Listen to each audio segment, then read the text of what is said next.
I like your box, Jamie. What box? Dirty Hoe Supply. It's a little side project you did, making a pretty box. Yeah, it's metal. I paint metal paints to make the metal look like wood. It's metal, and I swiped it with a sponge. Smeared 2 different colors, a yellow and a red. And I smeared them and made it look like grain wood. It's metal. Cute. It's like right there with my paint box, all the Junji Ito stickers, and then it's very special once you put in a little personality. It was a shitty box. It was just sitting here for years looking shitty. That's wonderful. See, if you can't make a giant corpse or a skeleton, make a hot box. Like, well, what's cool I is recommend it. I did it too. I love my little box. They had online. They had old-fashioned posters in some cases of modern movies. Like this thing, Ghostly. That's Ghostbusters right here. That's Sigourney Weaver. That's cool. Same with other American Werewolf and other things on there. If someone was like if there's like a kid watching this and they're like, I don't know, I want to try to like make something like this. Like, what should they go and like, what would you recommend they go get to try? Like, what would you? Well, I would recommend doing simple things first. A scar, see what that looks like, make it look real, and then a cut open scar, and then but always study sculpture and try and copy like old age stuff. That's how you become a really great. Once you do realism, you can do anything. Or gorilla. That's how everybody starts. They always do a gorilla. What material should they get? Like, say it's me. I don't know. Say I wanted to make you go online. You go, where can I get clay? And there's so many places. There's makeup supply stores. Reynolds, Nigel's. If you're in New York, it's Alcone. Paramount Supplies. So I get clay. Yeah, you get clay and you practice. And then I sculpt something in the clay. Then now what? And then you could soften the clay, put it in the microwave a little bit, so you soften it, and you sculpt it on a life cast. Take a life cast of yourself. It's all over the internet. I don't have no life cast. You have a life cast of you? Why don't you let me give you a life cast of yourself? Let's do it today. No, I'm not doing that today. I work all week long. I'm tired. I don't want to work again. I don't want to be doing more work for work. I still have work to do.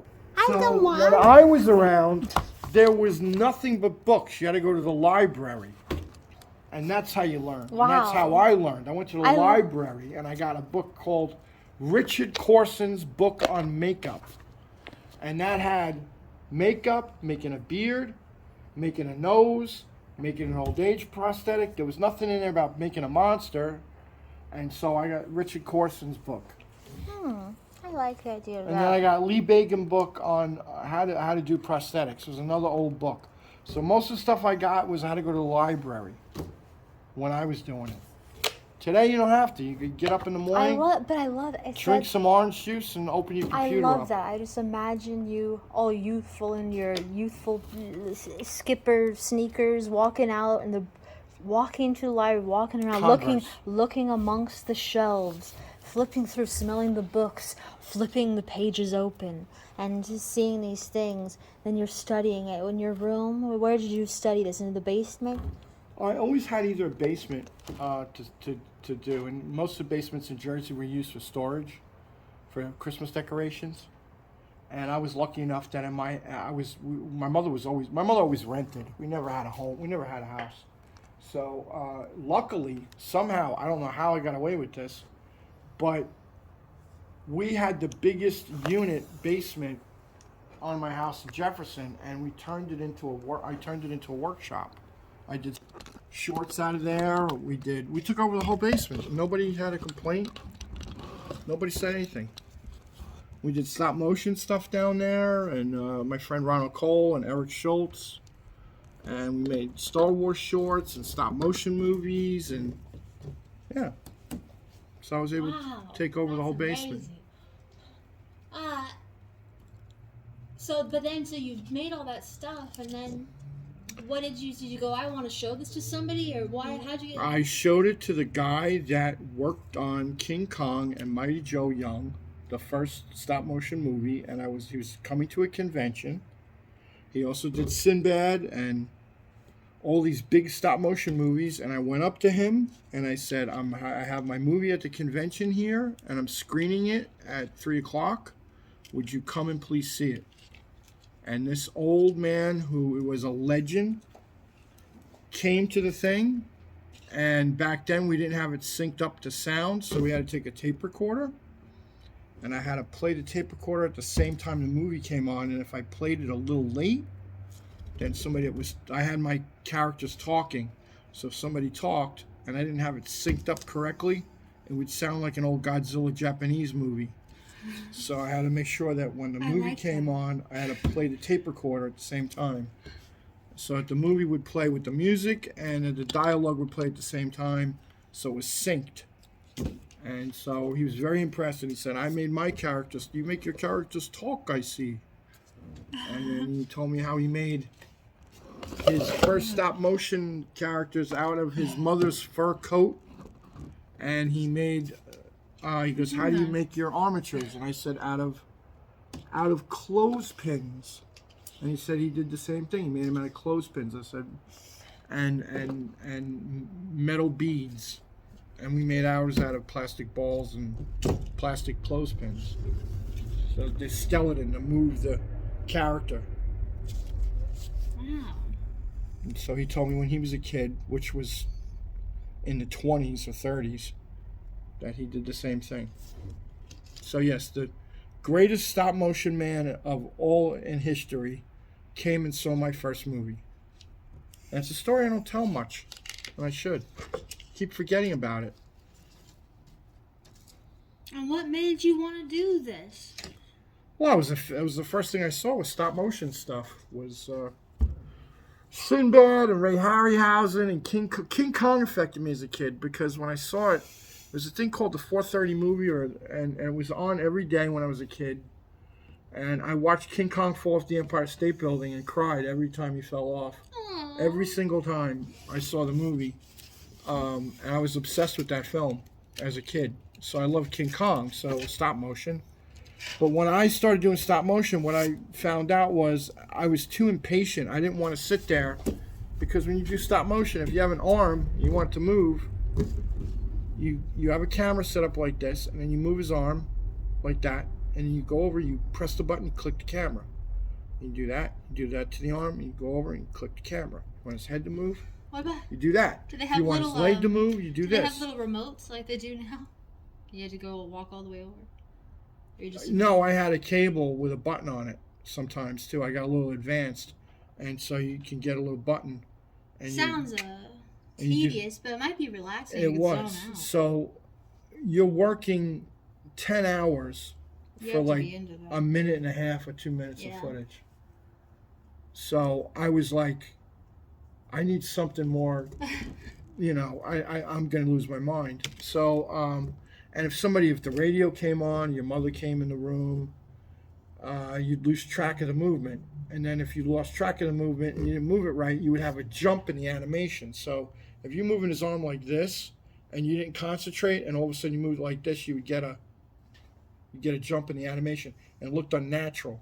So then what you would do after we started learning is you would chart, and you would go arm, how many moves? You have a chart. Head, how many moves? Which way it moved, left, right. And so if you did get distracted, you could go back to if you put a check mark. If you didn't put a check mark, you were fucked. So you'd have a chart, and you'd have to sit there. And then I got hired to build those type of models at a place called Broadcast Arts in New York, and I animated a TV for MTV with Voltaire, who was a stop motion artist at the time. And me and Voltaire worked on an MTV commercial for Colgate toothbrush. And we made a TV walk, a little tiny TV with arms and legs walk across our commercial. I didn't know that. Mm-hmm. So I worked there, and then my biggest thing I got there is I got for Quaker O's TV show, Quaker O's TV commercial for cereal. I did an O's Ghost, and that was like the biggest commercial job in New York, and I got it. Wow. And everybody in the How effects old were you? 20s. Early 20s, right? Yeah, early 20s. 24, 25, somewhere around there. Yeah, somewhere around there. How old were you when you started doing it? As of like, Professionally I'm getting officially into this. 21, 22. Somewhere around there. I was obsessed with being young and doing it because Rob Bottin was like 14, 15. He was working on King Kong with Rick Baker, and then did The Thing by the time he was, right before he was 30. 21, 22. So he was the youngest ever in the industry of all time to be that much of a star. Now he's gone, disappeared. Well, you're just like him. Yeah, I followed the wrong guy, you know. Huh? What? Well, I mean, he's disappeared from the business, and he's made a lot of problems on productions and caused a lot of trouble with people. And I like it, but he's iconic. yeah, He's such a star that sometimes. Well, with such genius comes with a little bit of diva sometimes. Yeah. But whatever, everything I've ever seen of him is just, you're literally him. How does it feel? I don't think I'm him. What if he might inspire him? He I'm might come me. in here. He might sit here and work right next to you. I'm me. What if you said Vincent? Why don't you have anything? You have anything to say to Robert T? I hope you're happy. You say you're gonna be. You say every time everybody gets to find out where you are in one of your holes or or hideouts, you always say you're working on something, and we haven't seen anything, and you're always saying how you're gonna direct. Well, direct already. I want to see it, please. We need it. We need your brain, because everybody's stagnant out here. That's it. I love you. Yeah. But I bugged him on his machine for years before I met him. I left messages that were crazy. Really? Yeah, I love the story of you meeting him, but I don't remember the weird messages. That sounds wonderful. What is that? Even after I met him. Tell me this story. What crazy I called him messages at you 3 made? o'clock in the morning, and I'd leave messages like, hey, listen, I'm going through a route right now with this stuff, and it's all your fault. And I'd leave messages deep, dark, like I would like Really? stalkery, bizarre, stalkery type messages on his machine, and even before I met him. And the only thing I ever got out of that when he goes, finally we meet. That's what he said. So I knew that was a little hint. Oh, that's really? I love that. Yeah. I love stalker stuff. Why didn't you tell me that? I have one person to thank for that meeting, and that is the man in New York named John Caglione Jr., who did all the prosthetic and effects for the Joker on Heath Ledger and for Dick Tracy, the movie with Madonna. And he knew how much of a fan I was of Rob Bottin, and he hooked it up. He knew Rob, and he hooked it all up for me to meet him. Wow. Hmm? That's wonderful. I love that. I love that. I think that's my new favorite. I can't believe all these years. So the way you stalk I hear the same stories, but Markiplier, or you used to stalk Manson, and all these other people you loved, or Akira, I had that same thing for Bottin. Really, I love to hear that it works. That's what Well, yeah, it does work. But it's not always what you want. Like, you want to, have sex with somebody. That's a whole different realm as far as admiration for their work. Well, everybody loves their work, but why it should even be better? Like, that should be. What it's just it made having sex. That might even be more appealing. That might be even more appealing. You look great. You look so sexy. Wait, I love that stalker story. That's the cutest thing ever. Well, you're so comfortable. If you're so, I wasn't comfortable. It was the hardest thing in the world to do. Well, then that's even more impressive. It was hard, and it was just because I had nothing else. So desperate to connect with somebody like that. I love that you went there. And it's the only person I felt that way about in my life. Aww. On an art level, on a mental level, on a whatever level. That's how I felt about him. And I know that turns him off to a large degree. I know that he had a lot of rabid fans like that, and it turned him off. The style you did it was Yeah. probably. Well, then appealing. That sounds funny to me. It would make. Tell me, leave him. Just so you sound like you were joking though. But I mean, I also pissed him off. No, tell me. But it passed. Tell. He forgave me because I talked to his coordinator. And I got messages through Rob thanking me for stuff and all that, when Dick Smith passed. I got a tape from a friend who did a magazine in New York called Cinema Odyssey. And it was a magazine he was starting. And when my ex-wife worked at a publishing company, her friend said that he had a tape of Rob Bottin drunk talking about being hurt by Rick Baker and all this private information in this interview. And so I got a copy of the tape. And he on the tape, he said, this is for print, this is not for print, because he was getting comfortable. Anyway, I got a copy of the tape. I gave a tape to a certain artist out here, Sandy Calora, and it got around Hollywood. He gave copies to other people. It got back to Bottin. He got really mad. Was it so? Everything was just on that tape. It was a lot of stuff, private But stuff that nobody knew about. But it wasn't just the whole. It was just a whole bundle of him though, and you just let everything out. Yeah, he let everything out on this tape. So well, it's not like these days where you can sit there and chop it all up, was it? I guess you could have. So anyway, yeah, so that got nice. out. There's context and But that wasn't due to me. That was an accident. So. Well, you probably didn't like it, but it probably made it more lovable. It's not really. Whole thing. No. What's going on? It's very intimate. No, he was saying private things that, like I would have said about somebody that hurt me, and that could be mean things. It could be stuff that pissed me off. It was a lot of stuff that was private. So about Rick Baker, so. But your shit is well. I mean, okay, I get it. But it got passed. We got passed. It's okay. You're still passing around a whole tape of him, which is everyone could see the wonderful parts of him. Isn't that cute? Yeah, I still have it. That's cute to me. Eric wants to hear it. He bought one of those tape recorder things, so he wants to hear it. I still have it. I got to get transferred before something happens to it. It's the only copy I have. It's the original. Did this happen after or before you met? Oh, way, way, way, way, way, way, way before. How many years did it take? Oh, I don't want to know. What? If it's a long time, I don't want to know. I don't know. I stalked him about 5 years. And then when I came to LA as a kid, I stalked him. When we did a trip back when I was first starting. Then I met him probably mid-90s. He was just finished. He was just working on RoboCop 3.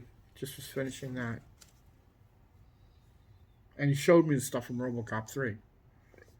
And he was screaming and yelling and cursing. And he's the only effects person that acted that way. Like yelling. Like screaming in the office. He's like, yeah, it's fucking, we did this and we did that. And I was like losing my mind. And right behind him was RoboCop with the gun in the office. Pointing the gun. The statue of RoboCop. How magical. Oh, God, yeah. I love that. And they set it up like I wasn't going to see him. That was the other thing they did. Oh, no. Ferd was like, nah, he's busy, he's leaving. Can't. And I was like, I heard his voice in the other room. I was like, that's Rob. I'm having secondhand anxiety. I was like, that's Rob. Can I meet him? He's like, oh, I don't think it's going to. No. I swear. You said we did when you would leave these messages. Did he write you back? Did you know he was hearing them? Never. You didn't know that if he heard them or not? Nope. So you couldn't. His first message. You couldn't even say that we knew each other because you didn't. You're just doing all that to the. And to the I would leave my. I'd leave my name and I want to meet you and I'd haunt his secretary and it would almost happen and it didn't. And then I was. They got close again after Thinner because I knew Robert Burke, and Robert Burke made a call. And then they were thinking about hiring me after I met him to work on Deep Rising. but I worked on thinner instead. So he was after you. It was after you were on. After you're on the movie. That's when you met him. So you could. You were already doing your own stuff when you met him. Yeah, I was already getting a name. Sort of a small name, very small name. Starting to climb the ranks. It's getting a lot of publicity. Doing low budget, horseshit, stupid movies. Like I said, Thinner's the first horror movie I ever saw, and I even talked about it to my friends as a school kid. Because I'd never seen a horror movie. You're the first person that ever scared me. Aw. No, I scared you for real, you said. In person. Yeah. There you go. So quiet. Such is life, right? Many times. Yeah. Sorry. Not the first. I talked about that on a live stream. How weird that lined up. When I saw remember you took me on a date to the University Walk, and I pointed out a cover. I was like, "That's scary." That stupid movie. Yeah, and I didn't comment on anything. I just looked at it. I just saw something scary, and then you pick it up, and you go. I just think this. You go, really? You think that? You turn it over and point to your name right on. How? That has got to be the most suaviest thing that's one of the suaviest things I've ever heard. How set up is that? I didn't even like this. I didn't know about this stuff. I remember. What are the odds of that? That is really, that's... Yeah, I know Really? The girl I did the makeup on. You think so? That's me. I did it. What movie is that? The worst zombie movie of all time. That was what it was? Children of the Living Dead. Well, it has a great cover. It's the worst zombie movie of all time, pretty much. I gotta see it. In modern day, yeah, it's pretty bad. Is it good bad? Kind of, but not really. Because the daughter, her father produced the first Halloween, and he produced Freddy Krueger. And the daughter, he did this movie as a gift to her, and she wrote it. And so the original director was Tor. Remember Tor Ramsey? The little guy with the glasses? And, yeah. He directed it. And after they changed everything, she hated it so much that she called everybody back and had them dub her dialogue back in the movie badly. So you're seeing scenes like Tom Savini walking around, and he's mumbling to himself, "Oh, there's a zombie over there." Oh, that sounds good. This is a good shot. That sounds interesting. He's mumbling, and it's horrible. I love dubbing. It's the worst ever. It's the worst. I gotta see it. Awful. You probably showed me 20 years ago. It's awful. It's awful. That sounds funny. It was. It wasn't funny. Everybody worked on it and wanted to do a good job, though. Oh, and the other thing was my friend, the number one zombie from Night of the Living Dead, shot it. And one of his people on the film put the film in backwards. So we did a whole day's worth of work for nothing. Because they put the film in backwards. Yeah, that was quite an adventure. What did you say? I didn't hear. I said somebody on the crew put the film in backwards, and we shot a whole day. What are you looking at me smiling and nodding? I was smiling. What the fuck are you looking at? What are you, crazy? So what happened? Was the movie backwards? No, the film doesn't go in. It gets fucked up. It's nothing. You might as well be running air through the camera. Oh no! So you didn't get anything? Oh no! Does that happen again? Oh my! That happened when I was recording my mom singing to me as a baby. I can't. All the things I recorded. What's more precious and important than a video of your mom singing to you as a baby? And I looked at my camera and I didn't even press record. And then I go, "Mom, will you play that for me again?" She just goes, "Oh yeah." Like it just. The same. My grandma recorded had a tape where she was playing the guitar and singing too. I know. Or I playing the have piano. somewhere in here my mother singing on tape, I know. and I can't find it. I'm like, I want that back. How about you sing to us then, like your mom's singing and my mom's singing? We want to hear you sing. I don't have. Right? You said you were a choir boy. No, I don't have it in me. Yes. I don't like being I forced. like the story. I remember I wanted to be filming that night, but Has then to be you said no. Has to be inspired. I'm tired. He sang, and you might not know about it. He in school. I meant to ask you, what were you talking You were about now? singing, and you were, and you said everybody dropped, and they looked at you. Yeah, I forget. I was almost 3rd or 4th grade or something like that, and I was singing. Everybody's looking at me, and the teacher said, "Whose voice is that?"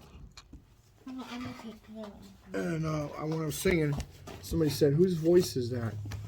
And then some kid goes, "That's him over here." And then that's when he picked me to be in more in the front of the choir, one of the leads, or the lead. I forget. Memory gets a little foggy. But then my voice changed because I thought I was going to be a singer. So I love music. And my mother was getting me auditions to the Sound of Music plays that were in the area, and I almost got the parts. So, but I like everybody. You pretend you're a rock star. You go along with the music. You sing along with popular songs. That's what I used to do all the time when I listened to the radio or watched tapes. Yeah, I used to walk around the block singing to myself and Everybody's singing the done tree. that. But that was just my routine. Nobody else was walking around. Just me walking around the neighborhood, just singing out to the trees and nature. And I would go, and now on the way, and coming up next is Kimberly on the and singing with it. And I was like, and I call myself the Kit Kat Club, and I would sing a song. And I don't even like Kit Kats. I don't know where I came up with this name. I always thought about this. I'm like, that is not even something I would come up with now. And I wish I could hear the songs I made. I swear when Tenacious D did the tribute song, I swear I had made a song walking around, like a song popped in my head, and as I was singing, I'm like, this is so good. And then and then a few years later when I was in middle school and I heard that song, I felt that same essence, like, and I thought, oh my gosh, it reminded me of that time. Like, you couldn't remember the greatest song in the world. That was a cute moment. That's a good song. We were saying, what's your favorite song? And we go, I think that might be my favorite song. What's your favorite song? I'm sorry, I'm going all over the place. What's my favorite song? Sing your favorite song.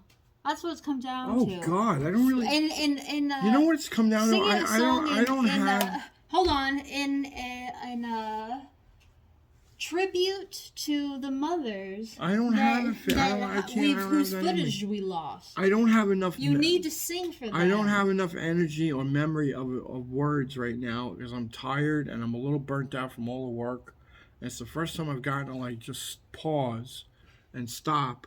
And then I had 51 Halloween maniacs in here. So. Jay, you could have sang in the amount of time you just complained. Well, I don't can't want in the to video without. Bye, cut. I'm not singing. No, I'm tired. Then I can't upload this until I catch you singing something. You'll have to. I'll be singing on a future video. Thank you. There it is. Yeah. So now you got your setup video for the next time. What would your mom sing to you? Pepino, you little mouse, so won't you go away? All these weird songs. I don't know. Wait, that's so good. Keep doing it. That's all I know. So the song. That's it, all right? Wait, that's the song your mom was singing? Pepino, you little mouse, won't you go away? Yeah, it's a popular song. Go on, keep singing that. What else? Olden days. I don't know what it was. I am the eye in the sky, looking at you. I can read your mind. I'm the maker. I love. See, this is good. That's so good. I'm good. I love that. What else? Sing it. That's good That's enough. Beautiful. It's okay. Cut it. She would laugh. She's hearing you. She's in heaven. All right. Just Don't cut. it. No. No more. It's beautiful. I know. Hopefully she's somewhere. What else would she sing? She'd go, let's go on an adventure. And you hated it. I go, Yes. Vince, let's go on an adventure. He goes, stop. See a turkey? On the freeway, she always goes, What turkey? did you see the turkey? When she would look at you like that? See, look over there, look at the turkey. Turkey. Something she did. Did you think to believe her? She was I using always believed it. Every time. I was stupid. I was dumb. Yeah, she always do it. Every time we're on the highway. That's great. Yeah, it was. It was great. My mom, I'll do, since I don't have her footage. Me dealing with dad, the camera, I just don't want Right, to she would go. I get sad. She was always saying to go, she goes, say, I'm a sweetheart. We go, say, I'm a sweetheart. And then she would sing Loving. Wait, I don't even know how to sing that song. And she goes, sing in the bathroom. She goes, sing, My Other Boo, My Other Boo. You ever see My Other Boo? No. Wait, what? Mommy, I need to sing Loving. I don't know what Loving is.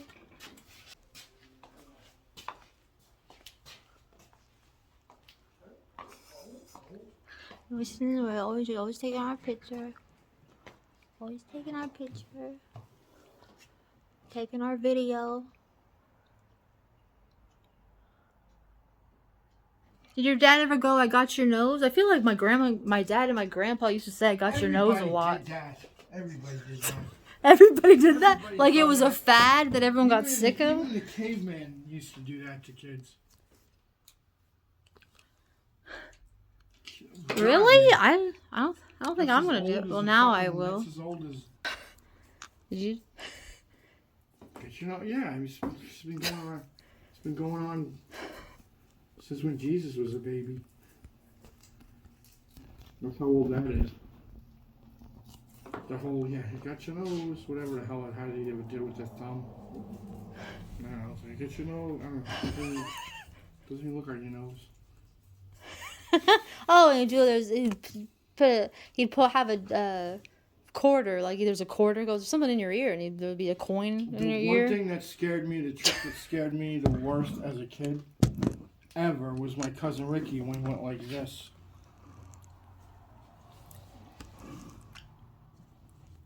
And I screamed because I thought he pulled his finger off. Yeah, you screamed. That's what you did to me. That's No, what I did a glove on a saw. No, he just went. Yeah, like I was a child, and you do that to me. I'm a mere child. I don't care if you did it today, though. I'm just saying it's even worse. You go, and he runs in. I hear the saw, and I hear screaming, and then he runs in, and he goes, I gotta go to the hospital. I gotta go to the hospital. Or something. And he shows, and there's a... And he put a fake thumb in a glove, yeah. Yes, he put a fake thumb in a glove. He goes, I don't know, how does it look? Is it okay? And it was totally detached, and blood everywhere. And I immediately was screaming and crying. Because you're like, how does it look? Is it bad? And it was off! It was gone! You know how scary that is? I remember. And then when you even said it was a joke, I was still crying hysterically. That was so scary. I felt so horrible, and I felt so endeared and close to you because I was like, oh, she really cares about if I get hurt. That's your test? Look how much she cares about me if I got hurt. Yeah, I felt really close to you. I was like, oh, that's so adorable. But what am I tapping? It's a valve. What is this valve? This moves and everything. Who designed this place? You know, when I met you, there was only a couple things in here. There's A guy named David Lowe was an art director who did the set show at the time for Sci-Fi Buzz. So he designed it, and we added to it over the years.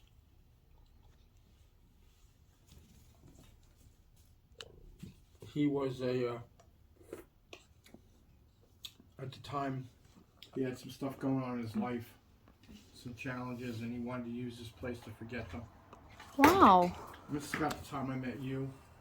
I was going through shit, so he decided to turn the room into what you see today. I mean, it didn't have all... He did a good job. It was everything, like, it made it easy for you to just fill in the blanks. Yeah. But the base is really cool. Well, if I had to do it over again, if I would do a lot of money, the thing I would change is these cases would turn to real metal ones. I would make them out of real metal, and everything out of steel and real, like make it look like something that was. You know, there's one job I'm jealous of. I wish that happened. You know what they're filming in New Jersey right now for Netflix? The Fallout TV show. And I saw the sets. Oh my God. They're incredible.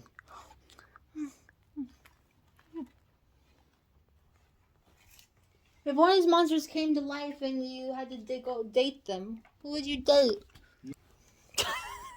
None of them. I would date all of them.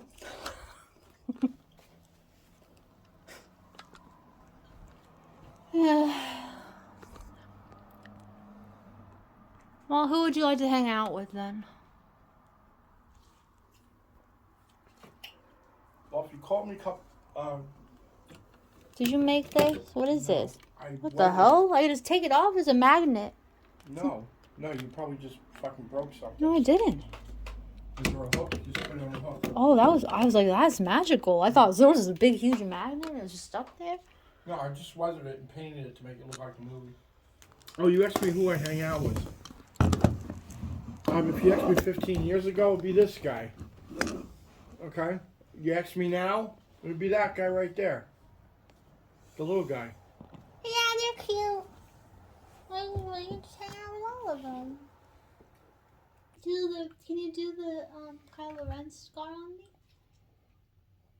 You look in the top drawer of the makeup, see if there's a can of wax in there. I can show you a quick way to do it.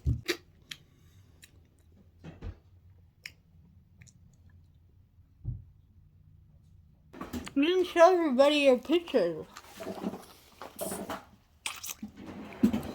Kelly's when she's doing the hair, she goes, I feel like he's like winking at me.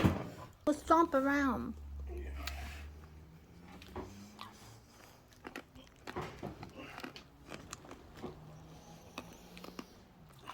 What do you think is the stupidest thing you ever did? Oh wait, you said is there anything in here that you think is stupid?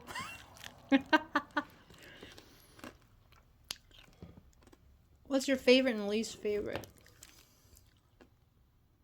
You're like, I like it's here, but it's kind of stupid. That'd be great if you don't think anything's stupid. I was just curious. Cute. Nothing's stupid. You know, don't even answer that. Thing over there. Oh. Kind of dumb. That's a good one. The ass alien. The things that still scare me are zombies. I don't know. It could be like a bad movie, or if the zombies are scary. I said I'm still scared, even though I make this stuff. I'm terrified of zombies. And Chet Zar goes, "Me too, man. I feel the same way." So Chet Zar's scared of zombies.